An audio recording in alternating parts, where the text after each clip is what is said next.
La lectura bíblica para este día la encontramos en la epístola a los Romanos, en el capítulo 6.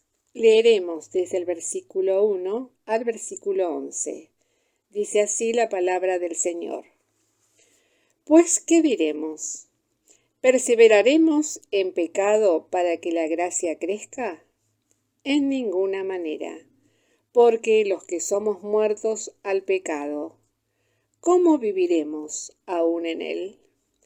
¿O no sabéis que todos los que somos bautizados en Cristo Jesús somos bautizados en su muerte? Porque somos sepultados juntamente con él a muerte por el bautismo, para que como Cristo resucitó de los muertos por la gloria del Padre, así también nosotros andemos en novedad de vida. Porque si fuimos plantados juntamente en él a la semejanza de su muerte, así también lo seremos a la de su resurrección. Sabiendo esto, que nuestro viejo hombre juntamente fue crucificado con él, para que el cuerpo del pecado sea deshecho, a fin de que no sirvamos más al pecado. Porque el que es muerto, justificado es del pecado.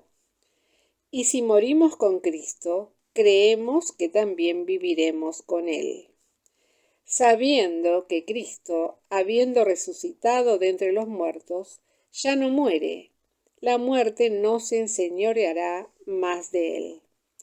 Porque el haber muerto, al pecado murió una vez, mas el vivir a Dios vive.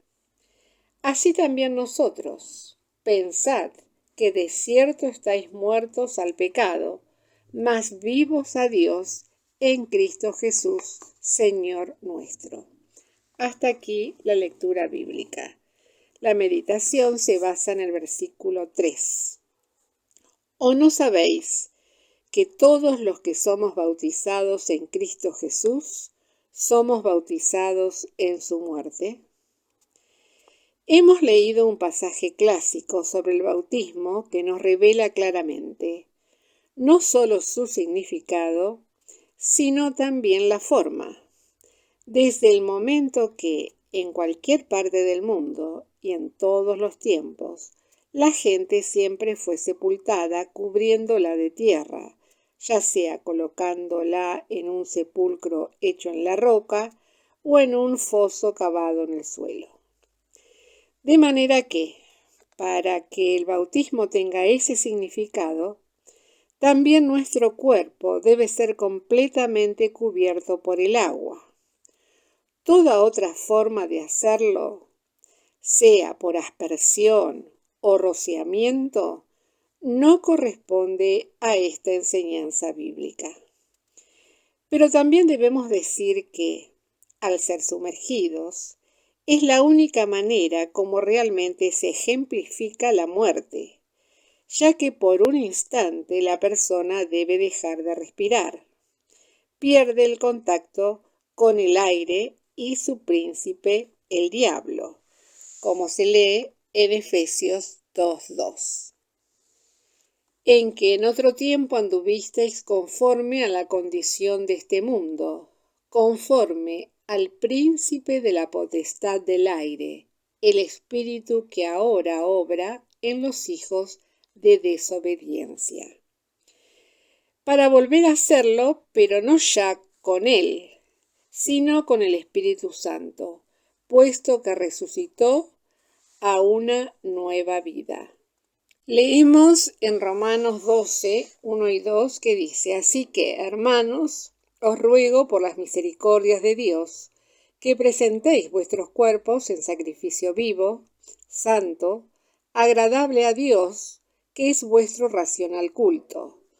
Y no os conforméis a este siglo, mas reformaos por la renovación de vuestro entendimiento, para que experimentéis cuál sea la buena voluntad de Dios, agradable y perfecta.